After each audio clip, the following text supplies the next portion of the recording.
செயல்படுத்தப்படுகிற ஒரு சூழலை உருவாக்குவதற்காக முடிவெடுப்பது என்று வரும்போது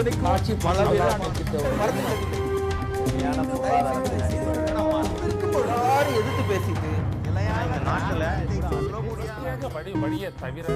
வணக்கம். நேர்பட பேஸ் நிகழ்ச்சிக்கு உங்களை அன்போடு வரவேற்கிறோம்.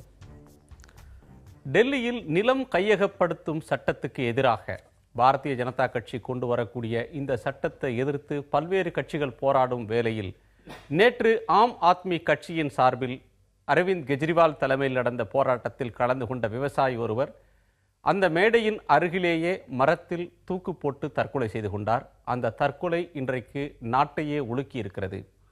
ஆயிரம் விவசாயிகள் பல ஆண்டுகளாக செத்து மடிந்தாலும் இந்த பிரச்சனை என்பது நாடாளுமன்றத்தின் மிக பெரிய அளவிற்கு வலுவாக எதிரொலித்திருக்கிறது. பிரதமர் நரேந்திர மோடி இந்த தற்கொலை என்பது நாட்டையே வருத்தத்திலும் வேதனையிலும் ஆழ்த்தியிருக்கிறது. மனித உயிர் இப்படி பறிபோனது தமக்கு வேதனையை தருகிறது என்று சொன்னதோடு மட்டுமல்லாமல் இந்த பிரச்சனைக்கு பல ஆண்டு காலமாக தீவிரமடைந்திருக்கக்கூடிய விவசாயிகள் பிரச்சனைக்கு ஒரு ஆழமான விரிவான தீர்வை காண வேண்டிய அவசியம் இருக்கிறது. இதில் எல்லோரும் ஒருங்கிணைந்து பாடுபட வேண்டும் என்ற கருத்தை சொல்லியிருக்கிறார். மோடி தலைமையிலான அரசு கொண்டு வந்த சட்டம்தான் இந்த விவசாயியை தற்கொலைக்கு தூண்டியது என்று ராகுல் காந்தி காங்கிரஸ் கட்சியின் துணைத் தலைவர் கூற, மத்திய அரசாங்கமும் உள்துறையும் டெல்லி காவல்துறையும் இந்த போராட்டத்திற்கு இந்த தற்கொலைக்கு ஆம் ஆத்மி கட்சி தொண்டர்கள் காரணம், அந்த தலைவர்களின் பொறுப்பற்ற செயல் காரணம் என்று சொல்கிறார்கள். விவசாயி குடும்பமும் கூட இதே போன்ற ஒரு கருத்தை எதிரொலிக்கிறது. மாறி மாறி குற்றச்சாட்டுகள் சொல்வதை நிறுத்திக் கொள்ளுங்கள், இதை அரசியலாக்காதீர்கள் என்று ஷாருக் கான் போன்றவர்கள் சொல்லக்கூடிய நிலைமையும் இருக்கிறது. இந்த பிரச்சனை அரசியலாக்கப்படுகிறதா? நிலம் கையகப்படுத்தும் சட்டம் காரணமாகத்தான் விவசாயி இப்படியான ஒரு நிலைமைக்கு போனாரா? அல்லது விவசாயத்தை தொடர்ந்து புறக்கணிக்கக்கூடிய, விவசாயம் தொடர்ந்து அழிந்து வரக்கூடிய ஒரு நிலையில் விவசாயிகள் துயரத்தை யாருமே கண்டுகொள்ளவில்லை என்ற வேதனையில் இந்த விவசாயி இந்த முடிவை எடுத்தாரா? விவாதிக்கலாம். நம்மோடு ஆம் ஆத்மி கட்சியின் திரு லெனின், பொருளாதார அறிஞரும் வேளாண் பொருளியல் துறையின் வல்லுநருமான டாக்டர் ஜெயரஞ்சன், தொழில் ஆலோசகர் திரு விஸ்வநாதன், முன்னாள் சட்டமன்ற உறுப்பினர் திமுகவின் திரு அப்பாவு, காங்கிரஸ் கட்சியின் திரு பாலு. வணக்கம். திரு லெனின், விவசாயிகள் பிரச்சனைக்காக போராடுவது தவறில்லை. ஆனால் அந்த போராட்டம் இப்படி ஒரு துயரமான முடிவுக்கு கொண்டு சென்றிருக்கிறது. ஒரு ஆளும் கட்சி, மாநிலத்தில் ஆளும் கட்சியாக இருக்கக்கூடிய ஒரு கட்சி இப்படி போராட்டத்தை நடத்தும் போது அது சில பொறுப்புக்கும் வரைமுறைக்கும் உட்பட்டு நடந்திருக்க வேண்டாமா? இந்த தற்கொலைக்கு, விவசாயி தற்கொலைக்கு போராட்டத்துக்கு முன்னின்று நடந்த ஆம் ஆத்மி கட்சி தான் பொறுப்பேற்க வேண்டும்னு காங்கிரசும் சொல்கிறாங்க, பாரதிய ஜனதா கட்சியும் சொல்றாங்க.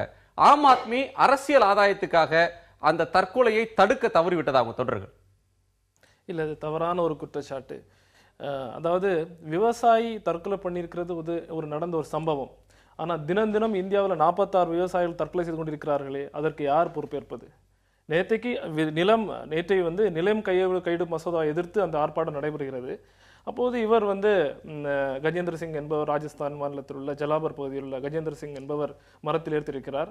யாரும் எதிர்பார்க்காத நிலையில் அவர் தன்னைத்தானே தூக்கிக்கொண்டு, உங்க போராட்டத்தில் கலந்து கொள்ள வந்தவர், உங்க தொண்டர்கள் புடைசூழ இருக்கிற நேரத்தில் இப்படி நடக்கிறதுன்னு சொன்னால், போலீசாரை தடுக்க அவங்க போய் அவரை தடுப்பதற்கான வழிமுறைகளையும் இவங்க ஏற்படுத்தி தரல, இவங்க குறுக்கே நின்று விட்டார்கள், ஆம் ஆத்மி தொண்டர்கள் தெரிந்தே இந்த தற்கொலையை அனுமதித்தார்கள் என்ற குற்றச்சாட்டுக்கும் பதில் அரசியல் அந்த குற்றச்சாட்டை முற்றிலுமா மறுக்கலாம். ஏன்னா அவர் எழுதி வைத்த சூசைட் நோட் சொல்ல, தற்கொலைக்கு முன்னே எழுதி வைத்த ஒரு நோட் ஒன்று இருக்கிறது. அதுல என்ன சொல்லியிருக்காருன்னா, என்னுடைய நிலம், என்னுடைய பயிர்கள் நஷ்டப்பட்டு போய்விட்டன, எனக்கு 3 பிள்ளைகள் இருக்கிறார்கள், கடன் தொல்லையால் இருக்கிறது, வீட்டை விட்டு வந்து விட்டேன், எனக்கு வேலை இல்லை, திரும்பி போக முடியாது, இந்த மாதிரி சூழ்நிலை தற்கொலை செய்து கொண்டே சொல்லி, அவருடைய குடும்பத்தை சேர்ந்தவர்கள் இது அவர் கைப்பட எழுதிய கடிதம் போல தெரியவில்லை, ஏதோ ஜோடித்து வைக்கப்பட்டதாக இருக்கிறதுன்னு அவங்க சொல்றாங்க. அது விசாரணையில் இருக்கிறது. ஒரு கட்சி, ஆளுங்கட்சியா இருக்கிற ஒரு கட்சி பொறுப்புணர்ச்சியோடு நடந்திருக்க வேண்டாமா?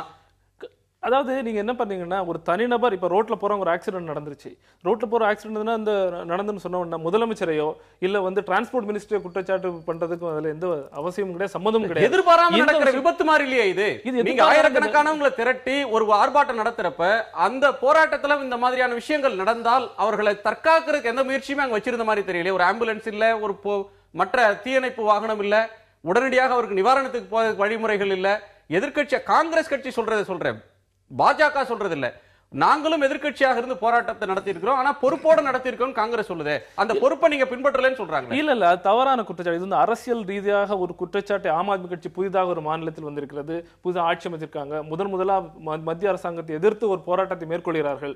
அந்த போராட்டத்தின் நோக்கத்தை சென்றடைய கூடாது என்பதற்காக வைக்கிற குற்றச்சாட்டு ஒழிய விவசாய சம்பந்தத்திற்கும் அரவிந்த் கெஜ்ரிவாலுக்கும் என்னங்க சம்பந்தம்? நேரடியாக கேட்கலாம், என்ன சம்பந்தம்?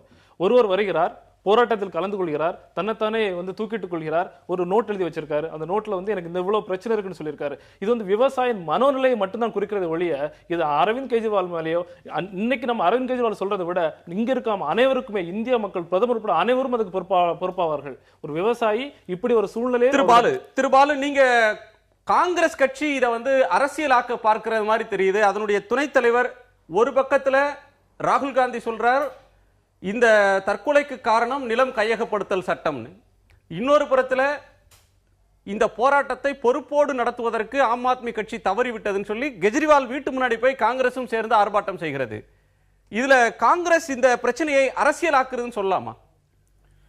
காங்கிரஸ் இந்த பிரச்சனையை அரசியலாக்கவில்லை. அதாவது நடக்கக்கூடாத விஷயங்கள் 2 நடந்திருக்கிறது.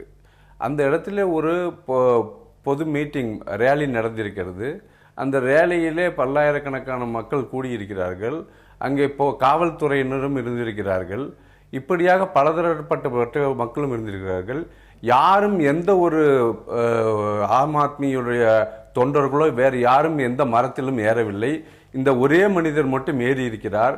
ஒரு மனிதர் மரத்தின் மேலே ஏறி அவர் தற்கொலைக்கு முயல்வதற்காக அவர் தலைப்பாகையில் இருக்கின்ற துணியை எடுத்து விரித்து கட்டுவது என்பதை எல்லாம் பார்க்க குறைந்தபட்சம் ஒரு 5-10 நிமிடங்களாவது ஆயிருக்கும். இதை அனைவரும் நின்று வேடிக்கை பார்த்து கொண்டிருந்தார்கள்.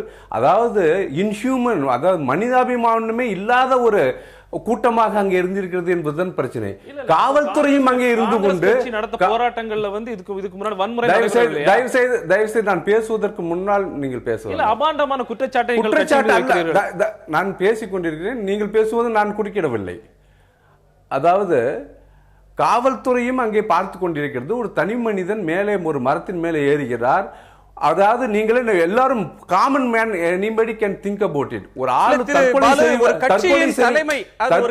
தலைவர் அல்லது பொறுப்பில் இருக்கக்கூடியவர்களுக்கு அரசியல் ஆதாயத்துக்காக ஒரு போராட்டத்தை தூண்டுறாங்கன்றத ஒரு வாதத்துக்காக வச்சுக்கிட்டாலும் அங்க திரண்டு இருக்கக்கூடிய அப்பாவி தொண்டர்கள் தானே. ஆம் ஆத்மி தொண்டர் ஆனாலும் இன்னொரு கட்சி தொண்டர் ஆனாலும் ஒரு கட்சி தொண்டர்களுக்கு மனசாட்சியை கலட்டி வைத்து முன்னாடி ஒருத்தர் சாகட்டும் அரசியல் தொண்டர்கள் நினைச்சாங்கன்னு சொல்வீங்களா? தயவு செய்து சொல்வதை கேளுங்கள். அங்கே வந்தவர்கள் 90% பேர் டெல்லியை சார்ந்தவர்கள். விவசாயிகளாக வந்திருப்பவர்கள் ஒரு 10% வேணாலும் வந்திருக்கலாம். ஆகவே வந்திருப்பவர்களில் விவசாயிகள் மிக மிக குறைந்தவர்கள். நான் விவசாயிகளை சொல்லல, போராட்டக்காரர்கள் மனசாட்சியை கலட்டி வைத்தவர்கள், அவங்களுக்கு எல்லாருக்குமே அரசியல் ஆதாயம் தான் நோக்கம். அவங்க வேண்டுமென்றே இவர் சாவதை அனுமதித்தார்கள், வேடிக்கை பார்த்தார்கள் சொல்லுவீங்களா? நோக்கம் இருந்ததுன்னு சொல்ல முடியுமா உங்களால? அப்படித்தான் இருக்கிறது. அதாவது இங்க பாருங்க, நம்ம ரோட்ல நின்னுக்கிட்டு இருக்கோம். ஒரு ஆள் சூசைட் பண்றதுக்கோசரம் காருக்கு நடுவுல ஓடுற நடு ரோட்ல போய் பாயிறாருன்னா நமக்கு தெரியாத இந்த ஆள் அதுக்காக போறாங்கிறது. ஒரு ஆள் மரத்து மேல தூக்கு போடுறதுக்கு கழுத்துல முடி போடுறதுக்கு அந்த முடி அந்த துணியை எடுத்து மரக்கிளையில கட்டுறதுக்கு இதுக்கெல்லாம் எவ்வளவு நேரம் ஆகும்? 50,000 உறுப்பினர்கள் அங்கு திரண்டிருந்த வேளையில் ஒருத்தர் ஏறுகிறார், ஒரு சம்பவம் நடக்கிறது. இது வந்து எதிர்பார்க்க 5 லட்சம் பேர் உடனே அதை வந்து ஜோடித்து இப்படி ஒரு குற்றச்சாட்டு வைக்க கூடாது. எதற்காக ஜோடிக்கிறதே இறக்குங்கள்னு திரு அப்பாவு அவங்கள போலீஸை கேட்டுக்கொண்டார்கள். ஆனால் போலீஸ் செய்யல அப்படின்னு ஆம் ஆத்மி சொல்லுது. ஆனால் போலீஸ் அனுமதிக்கல அப்படின்னு சொல்லி ஆம் ஆத்மி மேல இன்னொரு தரப்பு புகார் சொல்றாங்க. இதுல என்ன நடந்தது? யார் இந்த தற்கொலைக்கு பொறுப்பேற்கணும்? அதாவது போராட்டம் நடத்துறாங்க, கட்சி போராட்டம் நடத்தும் போது அதை மீடியாக்களில் வெளியே கொண்டு வந்து நாங்கள் விவசாயிகளுக்கு ஆதரவாக இருக்கோங்கிறத காட்டுறதுக்காக தான் இதை பண்ணுறாங்க எல்லாருமே. அதுக்கு காரணம் பிஜேபி இந்த சட்டம் கொண்டு வரதுனால அதை எதிர்த்து ஆம் ஆத்மி அந்த ரேலியை பண்ணுறாங்க. அந்த ரேலியில் இப்போ அவங்க நம்ம பாலு சார் சொல்லும்போது தலைப்பாயில் அவங்க ராஜஸ்தான்காரங்க பெரிய தலைப்பாய் கட்டியிருப்பாங்க. அந்த தலைப்பாய் உள்ள அந்த பெரிய அவர் தொங்கி சாகக்கூடிய அளவுக்கு உள்ள பொருள் அதில் மறைச்சி வச்சு மேலே கொண்டு போயிருக்கிறாரு. கீழேன்னு பார்க்கும்போது இவங்க ஏறி போகும்போது வேடிக்கை தான் எல்லாரும் பார்த்துருக்காங்க. ஊடகங்கள் பத்திரிகைகள் எல்லாமே ஃபோட்டோ எடுத்திருக்காங்க. என்ன நோக்கத்துக்காக போறாங்கங்கிறது யாருக்கும் தெரிஞ்சிருக்கிறான்னு தான் நான் நினைக்கிறேன். ஒரு நோக்கத்தோட போறாரு, இவர் தற்கொலை பண்ணிடுவாருன்னு சொன்னாக்கி யாராவது நிச்சயமாட்டு அந்த யாரையுமே பொறுப்பாக்க முடியாதுன்னு சொல்றீங்க. அந்த அளவுக்கு ஒண்ணு இருக்காது. அவர் என்ன நோக்கத்துக்கு போறாருங்கிறத எல்லாரும் வேடிக்கை பார்க்கக்கூடிய நிலையில் தான் இருந்திருக்காங்களே தவிர, இவர் தற்கொலை பண்ண போறாரு, இவரை காப்பாற்றவே கூடாதுங்கிற நோக்கத்திலேயோ இல்ல இவர் தற்கொலை பண்ணி எப்படியும் போட்டு நமக்கு என்ன அப்படிங்கிற நோக்கத்திலே இருந்திருக்க மாட்டாங்க. அந்த அளவுக்கு இந்தியாவில் மனசாட்சி இல்லாதவங்க இருக்க மாட்டாங்க.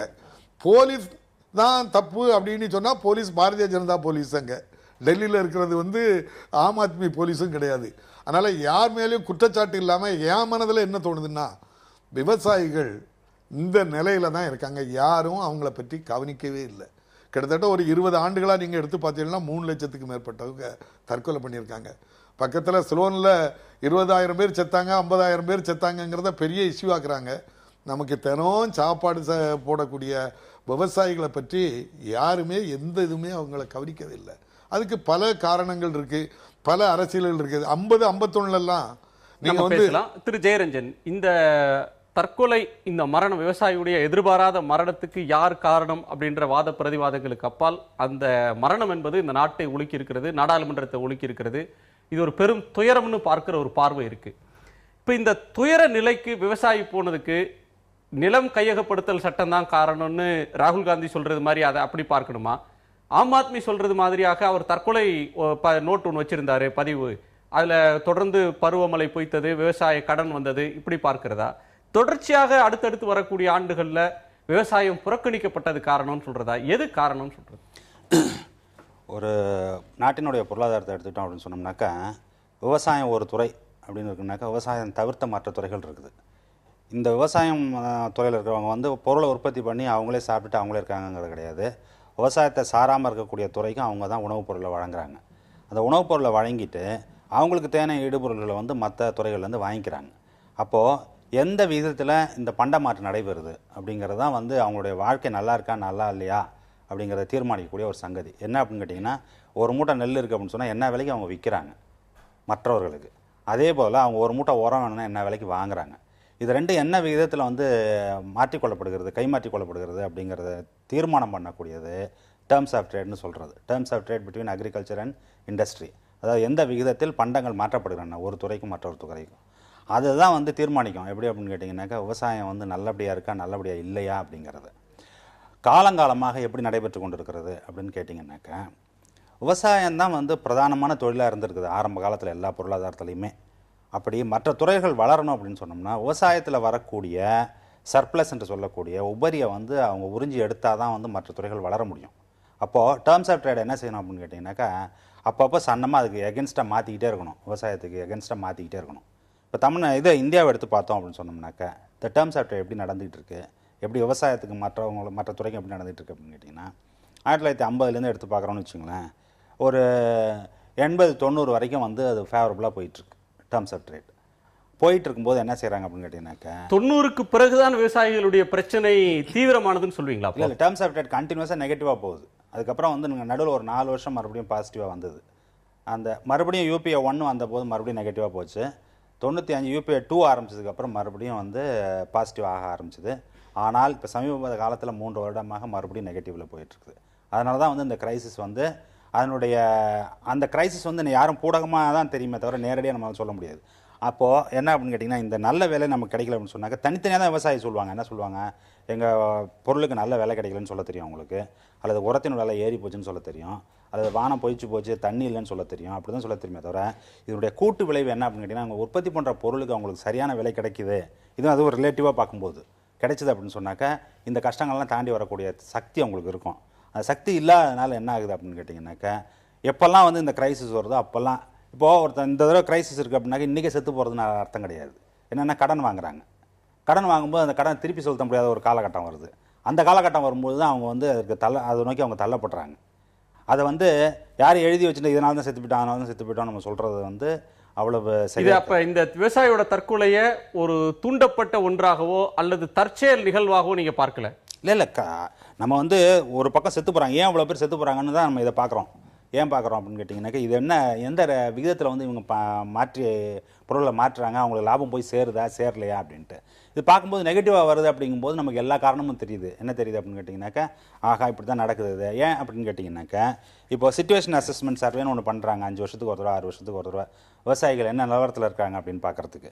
இப்போ இந்த போன வருஷம் தான் அந்த ரிப்போர்ட் வந்திருக்குது. NSSO வந்து எல்லா ஸ்டேட்லேயும் பண்ணியிருக்கிறாங்க. நான் ஒரு நம்பர் படிக்கிறேன், நீங்கள் வந்து ரொம்ப அதிர்ச்சி அடைஞ்சிருவீங்க. என்ன அப்படின்னு கேட்டிங்கன்னா, தென்னிந்தியாவை மட்டும் எடுத்துக்கிட்டோம் அப்படின்னு சொன்னோம்னாக்கா, ஆந்திர பிரதேசத்தில் வந்து 92% விவசாயிகள் கடனில் இருக்கிறாங்க.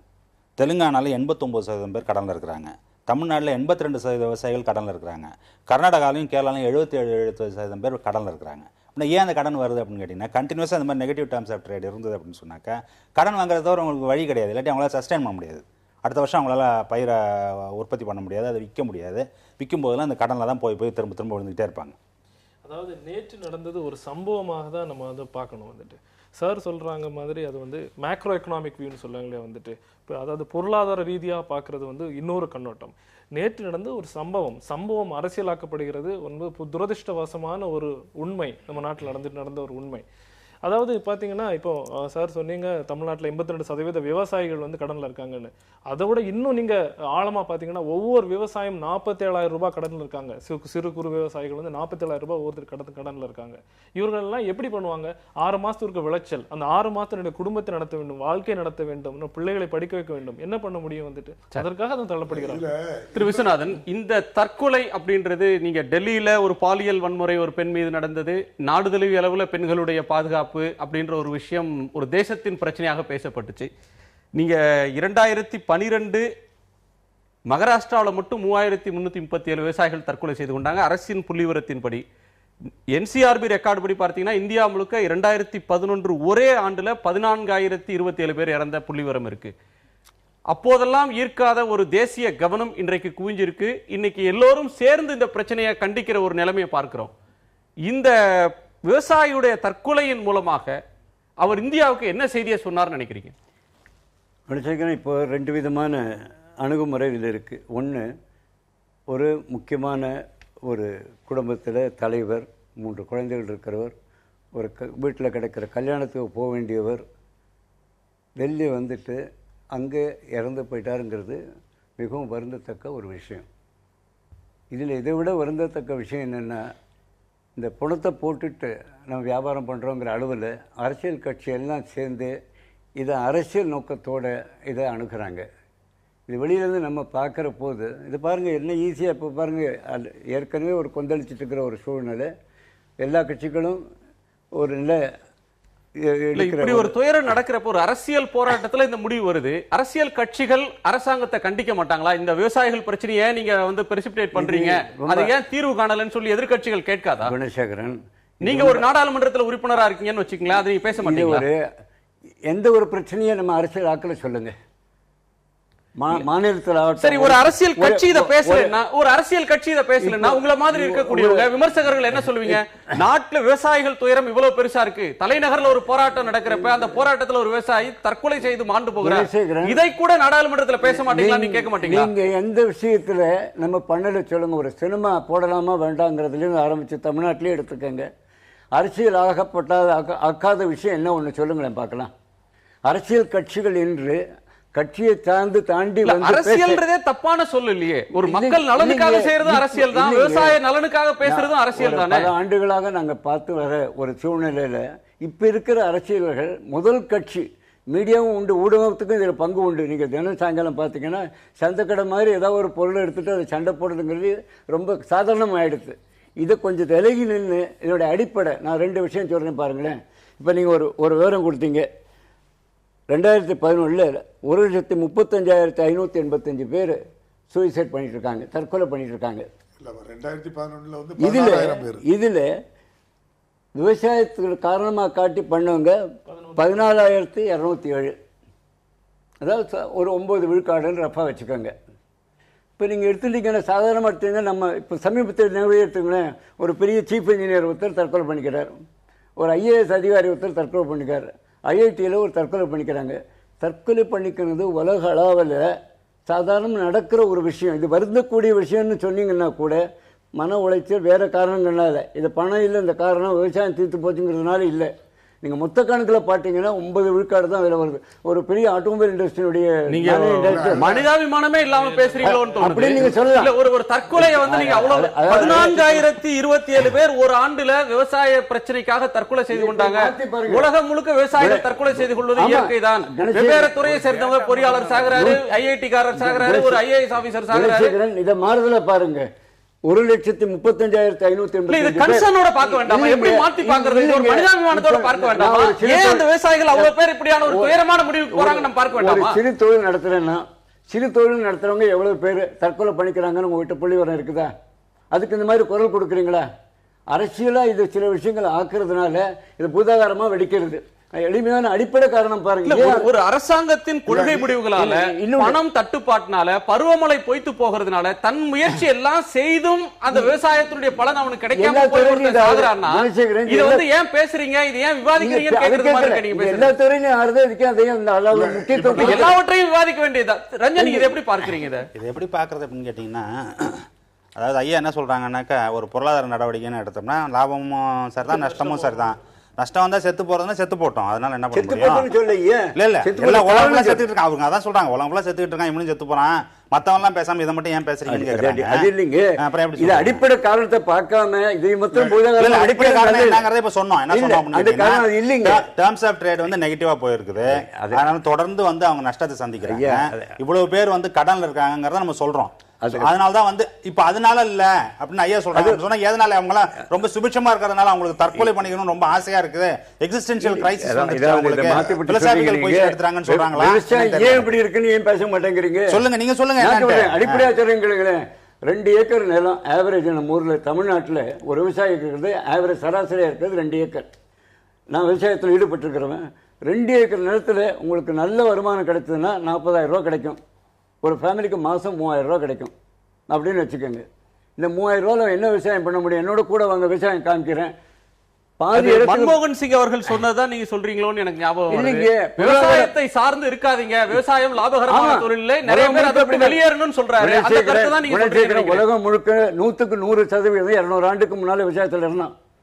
அது கொஞ்சம் கொஞ்சமா குறைஞ்சு வந்து இப்ப வரப்போது ஒரு விளக்கம் தொழில்மயமாகிறது தவிர்க்க முடியாது, தொழில்மயமாகும். அதனால விவசாயத்திலிருந்து யாரும் இருக்க கூடாது, விவசாயத்தை விட்டு வெளியேறணும்னு சொல்றீங்க. 2 ஏக்கர்ல என்ன பண்ணுவீங்க சொல்லுங்க? நான் விவசாயத்துல தீவிரமா ஈடுபட்டேன். ஐயா என்ன சொல்றாங்க அப்படின்னு கேட்டீங்கன்னா, அவர் சொல்ல வர்றதுக்கு அடுத்த ஸ்டெப் என்ன தெரியுமா? 2 ஏக்கர் விவசாயம் எல்லாம் க்ளோஸ் பண்ணிட்டு எல்லாத்தையும் பெரிய அளவுல பெரிய விவசாயிகள்கிட்ட அல்லது கார்பரேட்டோ கொடுத்துட்டு எல்லாம் போயிடுங்க. விவசாயிகள் வந்து விவசாயம் பண்ணக்கூடாது என்ன இருக்குன்னு தெரியல. இப்ப இந்த விவசாயி இப்ப டெல்லியில செத்தது இவர் ஒரு பெரிய தியாகம் பண்ணிருக்காருன்னு கூட நான் பாக்குறேன். ஏன்னா விவசாயிகள் இந்தியா முழுவதும் செத்துக்கிட்டு இருக்கும்போது யாருமே ஏன்னு கேட்க நாதி இல்லை. உதாரணத்துக்கு மும்பைல நீங்க சொன்னபடி ஒரே ஆண்டு மட்டும் 3,635 பேர் இறந்துக்கும் போது யாருமே அதை கேட்கல. மும்பை உயர்நீதிமன்றம் தான் சூமோட்டோவா அந்த வழக்கை எடுத்து ஏன் செத்தாங்க அப்படின்ட்டு சொல்லி விசாரிக்க சொல்லிச்சு. விசாரிச்சதுல நபார்டு வங்கியினுடைய ஏஜிஎம் வாக்கடே, டாடா இன்ஸ்டிடியூட், இந்திரா காந்தி இன்ஸ்டிடியூட் இவங்க எல்லாம் ஒரு பெரிய ஆய்வு பண்ணி ஒரு ரிப்போர்ட்டை கோர்ட்டுக்கு கொடுத்தாங்க. அதில் கொடுத்ததில் என்ன காரணம் சொன்னாங்கன்னா, விவசாயிகளுக்கு இந்த தற்கொலைக்கு என்ன காரணம் அப்படின்னு சொன்னால், விவசாயிகளை அதிகாரிகளே தவறாக கைடு பண்ணுறாங்க. தனியார் இதில் நிறைய லாபம் கிடைக்கும் விவசாயம் பண்ணுன்னு சொல்கிறாங்க. உர விலை கூடி போச்சு, பருவத்தில் மழை இல்லை, இப்படிப்பட்ட கஷ்டங்கள்லாம் மீறி விவசாயத்தில் உற்பத்தி பண்ணால் விளை பொருளுக்கு விலை கிடையாது.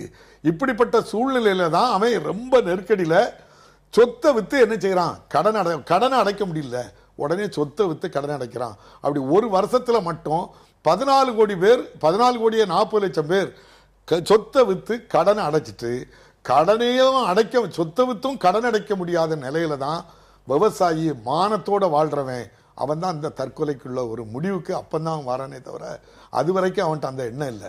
இதை நான் இதுக்கு உதாரணம் சொல்றேன். 50-51 14% விவசாயிகளுக்கு பட்ஜெட்ல நிதி ஒதுக்கப்பட்டது. அதே இது 12-13 6%. இன்னைக்கு 3% இடஒதுக்கீடு, 3% பட்ஜெட்ல நிதி ஒதுக்கப்பட்டிருக்குன்னா விவசாயிகளை பற்றி யாருமே கேட்கல. கார்பரேட் கம்பெனிக்குள்ள இருந்து எவ்வளவு பணம் வருது, லட்சம் வருது, கோடி வருதுன்னு இதை முடிச்சிருந்தேன், அதை பார்க்கறாங்களே தவிர விவசாயிகளை பற்றி அவங்களுடைய பிரச்சனை என்னங்கிறத பற்றி பார்க்கல. இப்போ நம்ம விவசாயிகள் பிரச்சனையை மாற்றி பார்க்கணும்னு திரு இல்ல அவங்க சொல்றது வந்து அவங்க வளர்ந்தது, அவங்க படிச்சு வந்தது, அவங்க அப்படித்தான் அவங்க யோசிக்க முடியும். அவங்க விவசாயம் பண்ணதா இருந்தாக்கி எப்படி விவசாயம் பண்ணிருப்பாங்கன்னு எங்களுக்கு தெரியும். ஆனா விவசாயத்தை நான் நேர்ல போய் நின்று உழவு உழுது தண்ணி பாய்ச்சி நான் வந்ததுனால எனக்கு விவசாயத்தை பற்றி தெரியும். ஒரு நிமிஷம் அவருடைய கருத்து கேட்டு. விளைபொருளுக்கு விலை இல்ல, அதான் மெயின். 8 வருஷம் விவசாய ஆராய்ச்சிக்காக ஒரு ஃபவுண்டேஷன் எடுத்துட்டு வரவன்லாம் 8 வருஷமா சொந்த பணத்தை போட்டு பண்றவன் விவசாயம் பற்றி ஓரளவு தெரியுங்கிற இப்போ கூட நம்ம தமிழ்நாடு பல்கலைக்கழகத்தோடு சேர்ந்து அரசாங்கத்தோடு சேர்ந்து 2 மடங்கு எப்படி விவசாய பொருட்களை உற்பத்தி அதிகரிக்கணும்னு மாநாடு நடத்தினவன் என் செலவில் ஜனவரி மாதம் விவசாய கல்லூரியில் பண்ணினவன் ஓரளவு தெரியுங்கிற அடிப்படையில் சொல்கிறேன். நான் ஏதோ பேண்ட்டை போட்டு சூட்டு கோட்டு கணக்கில் பேசுகிறேன்னு சொல்லாதீங்க. 2 எளிமையான கருத்துக்களை சொல்றேன். இல்ல ஐயா, 3 தலைமுறை முன்னால எல்லாரும் விவசாயத்தை நம்பியிருந்தோம். சோறு போட்டுறது. எங்க தாத்தாக்கு 100 நிலம் இருந்ததுன்னு வச்சுங்களேன். அப்புறம் 6 குழந்தைங்க இருந்தது, 16 ஏக்கர். அந்த 16 ஏக்கர் அடுத்த குழந்தைங்க 4 வந்தபோது 4 ஏக்கர். இன்னைக்கு எனக்கு 2 ஏக்கர். 2 ஏக்கர்ல விவசாயம் பண்றது கடினம். ஏன்னா அதுல சயின்ஸ் கிடையாது. நானும் ஒரு பேர் மட்டும் ஒரு விளக்கம் சொல்லிருந்தேன். இல்ல இந்த ஒண்ணே நான் நிலம் குறைவாக 2 ஏக்கர் அப்படின்னு சொல்லி மக்கள் தொகை பெருகிடுச்சு, நிலம் பெருகல. அதனால விவசாயத்தை சார்ந்து இருக்கிறவங்களுக்கு வந்து விவசாயம் பண்றவங்களுக்கு அவங்க இருக்கக்கூடிய நிலம் சுருங்கிடுச்சு, தரிசா வச்சிருக்காங்க. விவசாயம் கிடையாது சார். அதனால இந்த கிரைசிஸ் தவிர்க்க முடியாது அப்படின்ற ஒரு பார்வையை முன்வைக்கிறாங்க. மாறுபாடு இருக்குங்கிறதுக்கு வழி சொல்றேன். அதாவது இது வந்து முதல்ல இப்போ அவன் என்ன அதில் ரொம்ப விரும்பி இருக்கானா, அவனை போய் கேட்குறாங்க எத்தனை பேர் நீங்கள் விவசாயத்தில் இருக்க விரும்புறீங்கன்னு. 60% பேர் சொல்கிறான் என்னை விட்டுருங்கப்பா நான் போகிறேன்னு தான் சொல்கிறான். ஐயா சொல்கிற மாதிரி தான் அவனும் வரதுக்கு தயாராக இருக்கான். ஐயா வாய்ப்பு கொடுத்தா நாளைக்கே கிளம்பி வந்துடுவான். ஏற்கனவே கிளம்பி போயிட்டு தான் இருக்கான். இப்போ எப்படின்னு கேட்டிங்கன்னா தமிழ்நாடை பார்த்தீங்கன்னா அது ஐயாவுக்கு தெரியுமா என்னன்னு தெரியாது. இப்போது ரூரல் ஏரியாவில் நான் ஃபார்ம் எம்ப்ளாய்மெண்ட் வந்து 60% தாண்டிடுச்சு. இப்போ விவசாயம் சாராத வேலைகளுக்கு போறவங்க ஐயா இருக்காங்களா, அப்பா ஐயா இருக்காங்களா, அவங்க மாவட்டம் தான் இருக்குல்ல அதிகப்படியா. கன்னியாகுமரிக்கு அடுத்தது அவங்க மாவட்டத்தில் தான் இருக்குது. 70% பேர் விவசாயத்திலே கிடையாது, கிராமத்தில் இருக்கிறவன் அவங்க மாவட்டத்தில் அந்த மாதிரி இருந்துகிட்டு இருக்கு. அதனால் அவங்களாம் போயிட்டு தான் இருக்காங்க. இவங்க சொல்ல வேண்டியதில்லை நீங்கள் அதில் இருக்காதீங்கன்ட்டு. அவன் போயிட்டு தான் இருக்கான். இருக்கிறவன் அங்கே இருக்க முடியல. அதுதான் இப்போ நிலவரம். ஏன்னு கேட்டீங்கன்னா அதை பற்றி நம்ம பேசுகிறோம். என்ன பேசுகிறோம் அப்படின்னா ஏற்கனவே இருக்கலாம் பாருங்க 30%. Rural house ஹோல்ஸில் agriculture households எவ்வளோ தெரியுமா தமிழ்நாட்டில்? Rural households agriculture households வந்து 38%. நம்ம நினச்சிட்டு இருக்கோம் கிராமத்தில் இருக்கவங்களாம் விவசாயத்தில் இருக்கிறான்னு. ரூரல் ஹவுஸ் ஹோல்ஸில் 38% அக்ரிகல்ச்சர் ஹவுஸ் ஹோல்ஸ். அந்த 38% பேர் இந்த கிரைசிஸில் இருக்காங்க தான் நம்ம சொல்கிறோம். ஐயா அதை விட்டுட்டு 38% சொல்லாம நீயா மாறிட்டு இருக்கு. அது என்ன பண்ணணும்னு சொல்ல மாட்டேங்கிறீங்க. என்ன பண்ணிட்டு இருக்கோம்? 10,000 ரூபாய் இருந்தது டிஏபிய 25,000 ரூபாய் ஆக்கியிருக்காங்க. எத்தனை வருஷத்துல? 4 வருஷத்துல. ஏன்னா யூரியாவை அதே மாதிரி ஆக்கியிருக்காங்க. இப்போ நியூட்ரிஷன் பேஸ் சப்சிடி கொடுக்குறோம் அப்படின்னு சொல்லிட்டு என்ன நெட் ரிசல்ட் என்ன அப்படின்னு கேட்டீங்கன்னா விலை அதிகமானது மட்டும்தானே தவிர எதுக்காக அதை கொண்டு வந்தாங்க நியூட்ரிஷன் பேஸ் சப்சிடி அப்படின்னு கேட்டீங்கன்னா பிரைஸ் தான் டிசைட் பண்ணோம் எதை கரெக்டான ரேஷியோவில் அதை போடுறதுக்கு அப்படின்ட்டு. ஆனால் அது நடக்கவே இல்லை. முதல்ல எப்படி இருந்ததுன்னு கேட்டிங்கன்னா ப்ரைஸ் டிஸ்ட்ராக்ஷன் இருக்குது, அதனால் வந்து சரியான காம்பினேஷன்லாம் ஃபெர்டிலைசரை கொடுக்க மாட்டேங்கிறான் அப்படின்னு சொல்லி என்பிகே வந்து 4:3:2ங்கிறதுல கொடுக்கல அப்படிங்கிறத நாங்கள் சரி பண்ணிவிடுவோம், அதனால் வேலையெல்லாம் ஓப்பன் மார்க்கெட்டில் விட்டுருவோம்னு சொல்லி பண்ணதில்ல. இப்போ என்ன ஆயிருக்கு அப்படின்னு கேட்டிங்கன்னா 8.3:1 வந்திருக்கு. இப்போ அதான் நடந்திருக்கிற எஃபெக்ட். ரைட்டா? அவ்வளோ கேவலமாக போயிருக்கு அது. அதனால அதை ரிவ்யூ பண்ணுங்க அப்படின்னு சொன்னாக்க அதெல்லாம் செத்து தான் போகணும்னு ஐயா சொன்னால் நம்ம என்ன பதில் சொல்லலாம்? திருபாலு, ராகுல் காந்தி நீண்ட இடைவெளிக்கு பிறகு வந்து நாடாளுமன்றத்தில் பேசின பிரச்சனை வந்து விவசாயிகள் பிரச்சனை. நேரடியாக நரேந்திர மோடி அரசாங்கத்தை கடுமையாக குற்றம் சாட்டி பேசினார். விவசாயிகளுக்கான பிரச்சனை அல்லது விவசாயத்துக்கான நெருக்கடி அப்படின்ற ஒன்று நரேந்திர மோடியினுடைய இந்த 11 மாத ஆட்சி காலத்தில் வந்ததில்லை. இதற்கு முன்னாடியே 10 ஆண்டு காலமாக இருக்கிற ஒரு நெருக்கடி. இந்த நெருக்கடிக்கு வெறுமனே இந்த நிலம் கையகப்படுத்தல் சட்டம் தான் காரணம் அல்லது இந்த வட்டி உயர்த்திட்டது ஒரு காரணம் அப்படின்னு சொல்லி இந்த 10 மாதம் தான் காரணம்னு சொல்ல முடியுமா? விவசாய நெருக்கடிக்கு காங்கிரஸ் ஆட்சி காலத்துல தவறு நடக்கலையா, இல்ல அவங்க பொறுப்பேற்க வேண்டியது இல்லையா?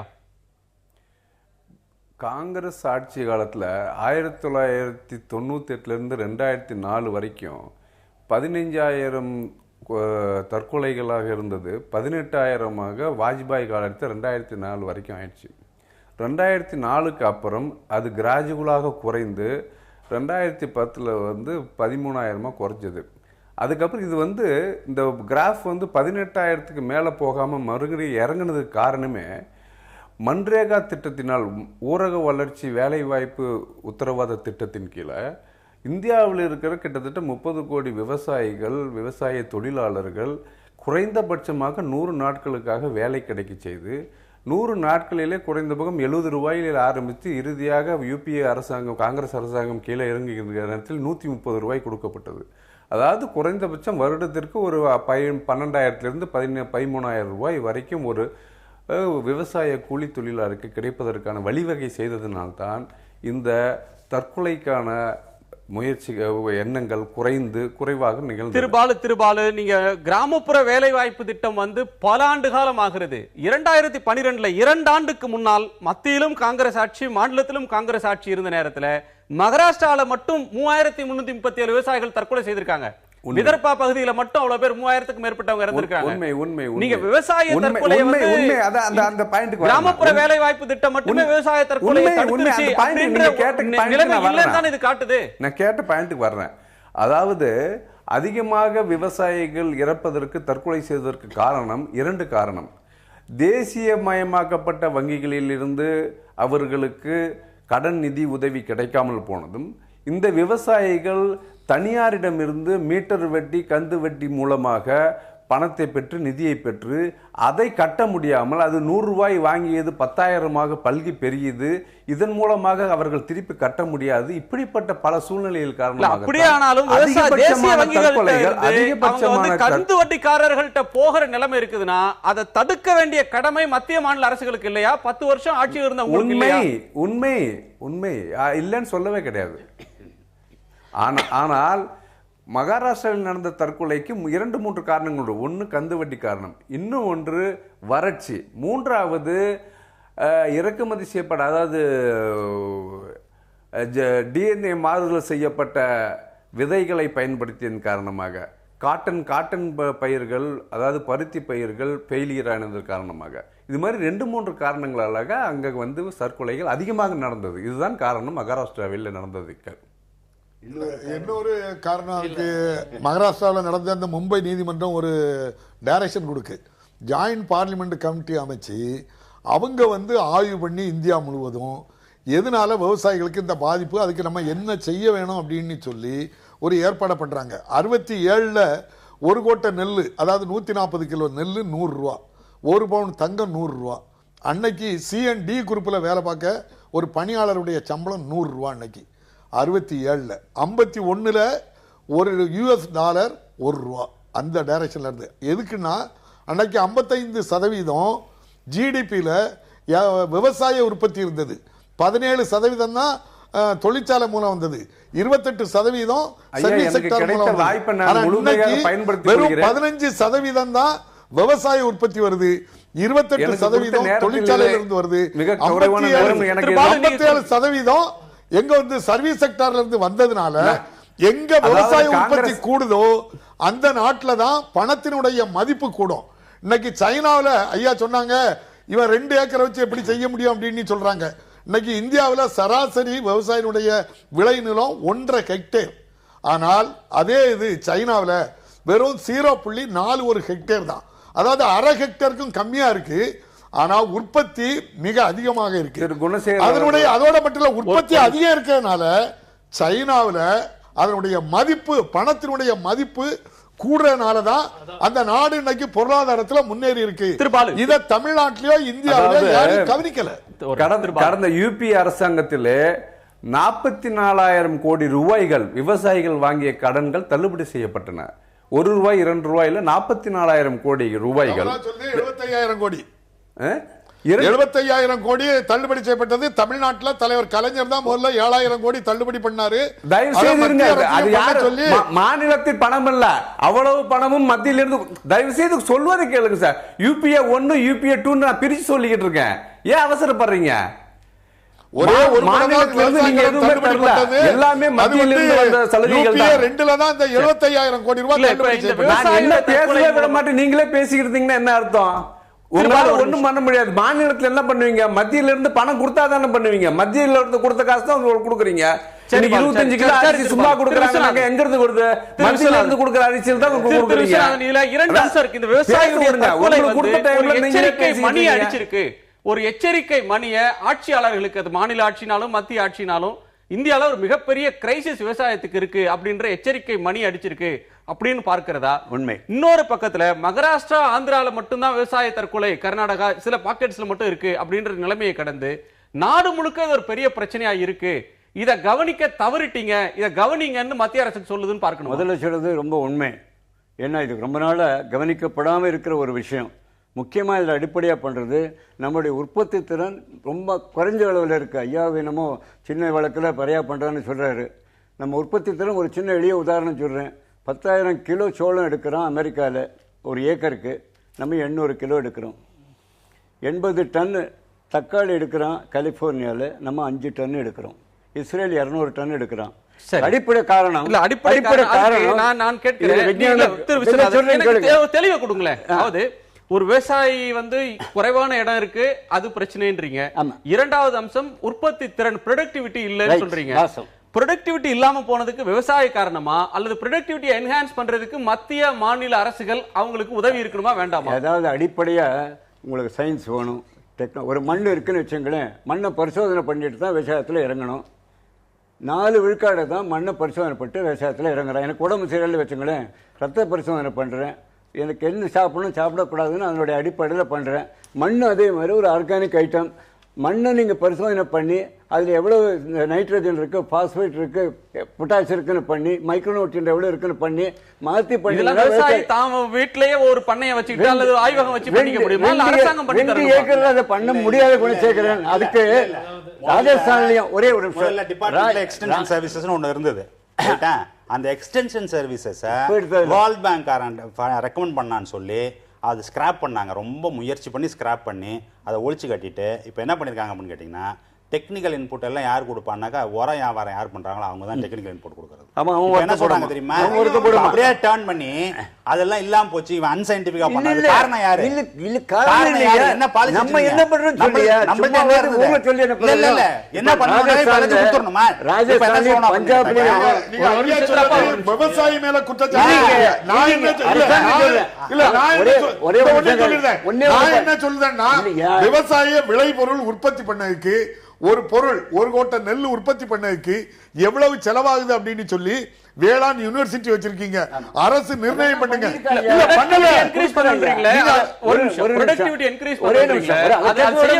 வேற எல்லாம் பேசுறீங்களே. இப்ப இருக்கிற முக்கியமான பிரச்சனை, சின்ன அளவு நிலத்துல சயின்ஸோ டெக்னாலஜியோ மேனேஜ்மெண்ட்டோ கொண்டு வர முடியாது. அதுக்கு ராஜஸ்தான் பஞ்சாப் என்ன பண்ணிருக்கிறாங்க, நம்ம ஒரு 10 பேர் சேர்ந்து ஆளுக்கு 2 ஏக்கர் இருந்ததுன்னா நம்ம சேர்றோம், கூட்டுறவு விவசாயம் பண்ணல, அவங்ககிட்ட நிலத்தை எடுக்கல. அப்ப ஒரு 10 வருஷம் 10 வருஷம் முடிச்சு கேளுங்க. கணக்கத்தை வழியா இங்க உட்காந்துருந்தீங்கன்னா இல்லையா பிரயோஜனம்? இல்லைங்க, ஒரு நிமிஷம். 15 வருஷமோ 10 வருஷமோ நீங்க அதை குத்தகைக்கு எடுத்து அவனையும் அதில் பங்குதாரா வச்சுட்டு 10 வருஷத்துல அதை சயின்ஸ் டெக்னாலஜி மேனேஜ்மெண்ட் போட்டீங்கன்னா 4 மடங்கு 5 மடங்கு 10 மடங்கு உற்பத்தினா அதிகரிக்க முடியும். 2 ஏக்கர் நிலம் இருந்ததுன்னா தரிசா இருக்கும், யாராவது ஒருத்தர் வந்து ரியல் எஸ்டேட் காரம் வாங்கிட்டு போவான், இதே நேரம் தொடர்ந்து நிற்கும். இதுல விவசாயம் இம்ப்ரூவ் பண்ண முடியாது. இந்த நிலத்தாவையும் எடுத்து சொல்றாங்களா? தீர்வு அப்படின்றதுக்கு நீங்க எப்படி பார்க்கறீங்க ஜெயராஜன்? கூட்டு பண்ணை தான் தீர்வு அப்படின்ற கண்ணுக்கு தெரியுற ஒரு உண்மையை விவசாயிகள் மறந்து செயல்படுறாங்களா? அதாவது கூட்டு பண்ணை முறை இருந்ததை வந்து ரொம்ப கேவலப்படுத்தி பேசினவங்க தான் வந்து இப்போ கூட்டு பண்ணை வேணும்னு சொல்றாங்க. என்ன அப்படின்னு கேட்டீங்கன்னா, இல்ல நீங்க இல்ல அதாவது ஸ்கேல் எக்கானமி பேசிக்கா வேற ஒன்றும் இல்லை. என்ன அப்படின்னு கேட்டீங்கன்னா, சின்ன ஃபார்மில் ப்ரொடக்டிவிட்டி அதிகமாக, பெரிய ஃபார்மில் ப்ரொடக்டிவிட்டி அதிகமாக. இந்த டிபேட் வந்து ரொம்ப காலமாக நடந்துட்டு இருக்குது. என்ன நடந்துட்டு இருக்கு அப்படின்னு கேட்டிங்கன்னா, எது எஃபிஷியன்ட்? இப்போது அமெரிக்காவில் இருக்கிற சிஸ்டம் வந்து எப்படி இருக்கான் அப்படின்னு கேட்டிங்கன்னா, அவன் எல்லாத்தையும் மெக்கானைஸ் பண்ணி வச்சுக்கிட்டு கெமிக்கல் ஃபெர்டிலைசர் பேஸ் பண்ணி லேபர் இல்லாமல் பண்ணோம்னாக்கா அது ப்ரொடக்டிவ் அதிகமாக அவன் காட்ட முடியுது. அதையே ஜப்பான்லையும் தாய்வான்லையும் என்ன பண்ணுறாங்க அப்படின்னு கேட்டிங்கன்னாக்கா, ஸ்மால் ஃபார்மில் வச்சு அதே ப்ரொடக்டிவிட்டி அவங்க காட்டுறாங்க. அதனால இவங்க சொல்கிறது இருக்குல்ல, என்ன அப்படின்னு கேட்டிங்கன்னாக்கா, இப்போ அப்பாவைய சொன்ன மாதிரி இங்கே ஏன் நம்மளால் பண்ண முடியலங்கிற கேள்விக்கு நம்ம போகணும். அதை விட்டுட்டு இது வேலைக்கு ஆகாதுன்னு சொல்றதுல எந்த விதமான அர்த்தமும் கிடையாது. ஒன்று. ரெண்டாவது விஷயம் என்ன சொல்ல வரேன் அப்படின்னு கேட்டிங்கன்னா, இதில் இருக்கக்கூடிய மிகப்பெரிய டேஞ்சர் என்னன்னு கேட்டிங்கன்னா, நம்மளால் வந்து இங்கேருந்து லேபரை வந்து இன்னும் இண்டஸ்ட்ரி கொண்டு வர முடியல. அப்படி கொண்டு வர லேபரை எப்படி வச்சுருக்கோம்னு கேட்டிங்கன்னா, மிக கேவலமாக எவ்வளோ நடத்த முடியுமோ அவ்வளோ கேவலமாக கொண்டு வரக்கூடிய அமைப்புகளை தான் நம்ம ஏற்படுத்திக்கிட்டு இருக்கோம். இருக்கிற அமைப்புகளை இன்னும் மோசமாக்கிக்கிட்டு இருக்கோம். அந்த மாதிரி ஒரு சூழ்நிலையில் நம்ம என்ன செய்யணும் அப்படின்னு கேட்டிங்கன்னா, அவங்களுடைய ப்ரொடக்டிவிட்டி அதிகமாக்கி அவங்க அங்கே இருக்க முடியுமா, நம்மளால் வைக்க முடியுமா அப்படிங்கிறத பார்க்கணும். அதுக்கு எந்த விதமான முயற்சியும் இல்லாமல் வேலைகள் நடந்துகிட்டு இருக்கு. அது ஒன்று. ரெண்டாவது, நிலத்தை கையகப்படுத்தி நாங்கள் அதன் மூலமாக தொழிலை பெருக்கி நாங்கள் வேலை வாய்ப்பை கொடுக்க போகிறோம்னு சொல்கிறது மாதிரி டுபாக்கூர் ஆர்குமெண்ட் எதுவுமே கிடையாது. ஏன் அப்படின்னு கேட்டிங்கன்னா நம்மளுடைய எம்ப்ளாய்மெண்ட் எலாஸ்டிசிட்டி மேனுஃபேக்சரிங் செக்டரில் இருக்கிறதுல லோயஸ்ட். என்ன லோயஸ்ட் அப்படின்னு கேட்டிங்கன்னா 0.009%. அதுதான் நம்மளுடைய எலாஸ்டிசிட்டி. அந்த மாதிரி எலாஸ்டிசிட்டியை வச்சுக்கிட்டு இவங்க 300 மில்லியன் ஜாப் எப்படி கிரியேட் பண்ணுவாங்க? அதுக்கு என்ன நிலத்தை கையகப்படுத்தி தொழில் வளர்ச்சியின் மூலமா வேலை வாய்ப்பை உருவாக்கிட முடியாது. வெறும் பேச்சு தான் அது. அதுக்கு உண்டான எந்த முகாந்திரமும் இல்லை சொல்றதுக்கு. விவசாயிகள் தற்கொலை அரசியலாக்கப்படுகிறதா என்ற கேள்வியை முன்வைத்திருந்தோம். ஆம் என்று 66% நேயர்களும், இல்லை என 34% நேயர்களும் கருத்து தெரிவித்திருக்கிறார்கள். அந்த நேயர்களுக்கு நன்றி. இப்போ 2 பிரச்சனைகள் மிக வலுவாக பேசப்படக்கூடிய காலம். விவசாயிகள் பிரச்சனை, நெருக்கடி இதெல்லாம் இருந்தாலும் அரசியல் அரங்கில் பேசுகிற மிக முக்கியமான பிரச்சனை நிலம் கையகப்படுத்தும் சட்டம் விவசாயிகளுக்கு தீங்கானது. அதுக்கு எதிராக பல்வேறு கட்சிகள் குரல் கொடுத்து கொண்டிருக்கின்றன. விவசாய கடனுக்கான வட்டி இந்த ஆட்சி வந்த பிறகு, நரேந்திர மோடி அரசு வந்த பிறகு அதிகரித்து விட்டது. 11% வட்டி வீதம் ஏறிடுச்சு, 7% உயர்த்திட்டாங்க அப்படின்ற குற்றச்சாட்டு இருக்கு. இந்த இரண்டிலும் மாற்றம் வரும். இந்த பிரச்சனை விவசாயி இவர் எழுப்பி இருக்கக்கூடிய எச்சரிக்கை மணின்றது ஒரு திருப்பு முனையை ஏற்படுத்தும் அப்படின்னு சொல்லலாமா? அதாவது நிலம் கையகப்படுத்த சட்டத்தின் மூலமா இந்த விவசாயிகள் தற்கொலைங்கிறது ஒரு காரணம் தான். அதாவது இந்த சட்டத்தின் மூலம் பெருவாரியான நிலங்களை வந்து கையகப்படுத்த முடியும். இப்போ மகாராஷ்டிராவில் பார்த்தீங்கன்னா கிட்டத்தட்ட மகாராஷ்டிரா விட இந்தியா முழுவதும் 45,000 ஏக்கர் கடந்த ஆண்டு ஸ்பெஷல் எக்கனாமிக்ஸ் சிறப்பு பொருளாதார மண்டலங்களுக்காக கையகப்படுத்தியிருக்காங்க. அதில் பார்த்தீங்கன்னா 35% தான் யூஸ் பண்ணியிருக்காங்க. பாக்கியுள்ள நிலங்கள் அப்படியே இருக்கிறது, யூஸ் பண்ணவே இல்லை, விவசாயிகளுக்கு திருப்பி கொடுக்கவும் இல்லை. அது ஒரு பிரச்சனை. இன்னொரு பிரச்சனை பார்த்தீங்கன்னா வட்டி விகிதம் 11% உயர்ந்திருக்கிறேன்னு சொல்றீங்க. எவ்வளவு விவசாயிகள் வந்து பேங்க்ல போய் வாங்குறாங்க? குறு விவசாயிகள் எப்பவுமே மணி லெண்டர்ஸ் தான் வாங்குவாங்க. பேங்க்ல போய் பெரிய விவசாயிகள், நடுத்தர விவசாயிகள், பெரிய விவசாயிகள் தான் அவங்க தான் போவாங்க. அதாவது என்னோட பார்வையில் என்னன்னா, ஸ்டாட்டிஸ்டிக்ஸ் எல்லாம் வச்சு ஒரு பார்வை வந்து நம்ம பார்த்து இவ்வளவு இறந்திருக்காங்க, இவ்வளவு வருமானம்னு பார்த்து பேசிட்டு இருக்கலாம். இன்னொரு சமுதாய பார்வை பாருங்க. எத்தனை விவசாயியோட மகன் இன்னொரு விவசாயியோட விருப்பப்படுறாங்க. நீங்க அக்ரிகல்ச்சர் யூனிவர்சிட்டியில் படிச்சுட்டு வரக்கூடிய பிஎஸ்சி அக்ரி ஸ்டூடெண்ட்ஸே விவசாயம் பண்ண வேண்டாம்னு சொல்லி வேற இண்டஸ்ட்ரி சர்வீசஸ் செக்டார் போயிடுறாங்க. அதாவது நீங்க எக்கனாமிக் பாலிசின்னு பார்த்தா கூட, அதாவது இண்டஸ்ட்ரியலைசேஷன் வர சமயம் விவசாயியோட பங்கு வந்து படிப்படியாக கம்மியாகி கொண்டே வந்துட்டு இருக்கும். சர்வீசஸ் செக்டார் தான் கூடி போயிட்டு இருக்கும். மன்மோகன் சிங் 90ல இன்ட்ரடியூஸ் பண்ணோட விளைவுகள் தான் இன்னைக்கு வந்து மிக விவசாயிகளோட விவசாயம் வந்து மிக குறுகி போனதாக வந்து நான் ஒரு நினைக்கிறேன். நான் நன்மைன்றீங்களா தீமைன்னு சொல்றீங்களான்னு எனக்கு புரியல. அதாவது அதை பாதுகாக்கக்கூடிய ஏற்பாடுகளை அரசாங்கம் செய்ய வேண்டும் என்றுதான் நான் சொல்கிறேன். நான் மன்மோகன் சிங் கொண்டு வந்தது தப்பு, விவசாயத்தை பாதுகாக்கணும்ன்றீங்களா? இல்ல மன்மோகன் சிங் கொண்டு வந்தது நல்லது, அதை பாதுகாக்கணும்ன்றீங்களா? அதாவது எந்த புதிய பொருளாதார கொள்கையிலும் விவசாயியோட பங்கு வந்து ஜிடிபி விவசாயியோட பங்கு வந்து ரொம்ப கம்மியா தான் இருக்கும்.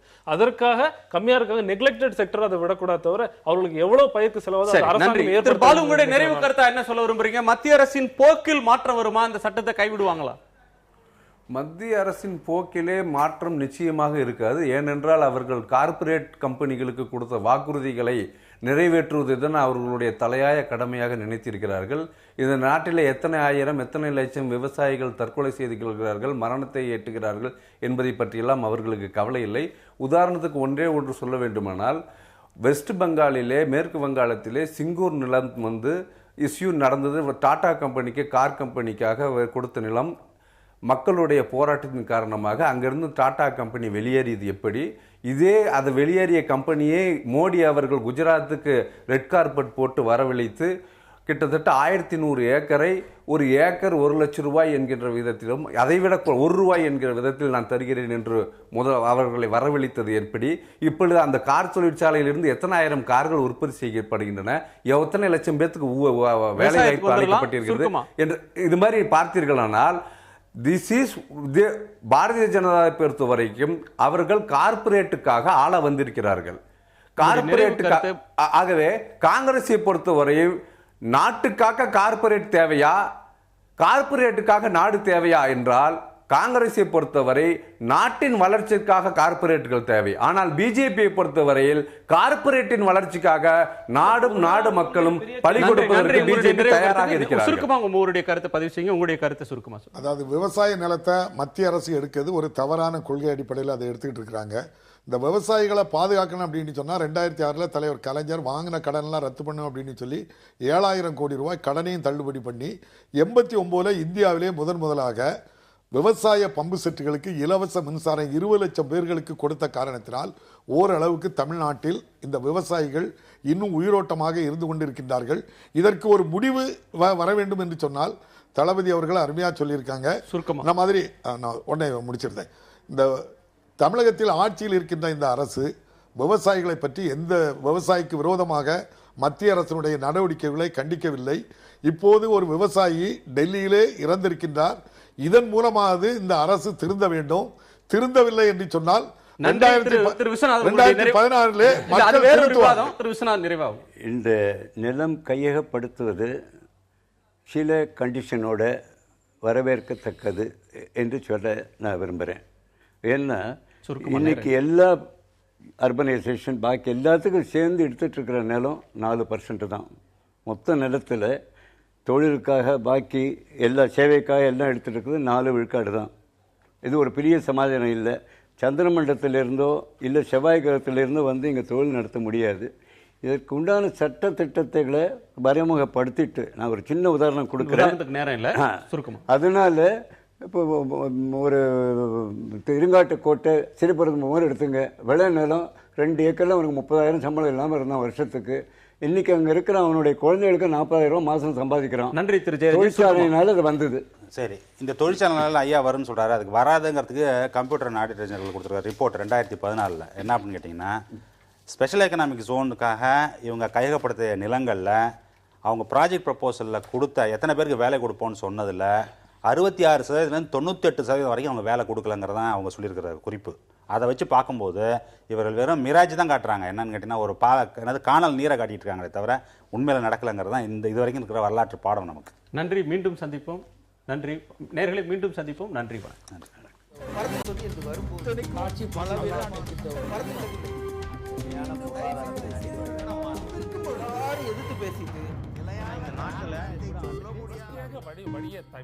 மக்கள் தங்களுடைய பங்களிப்பை அளிக்க வேண்டும்.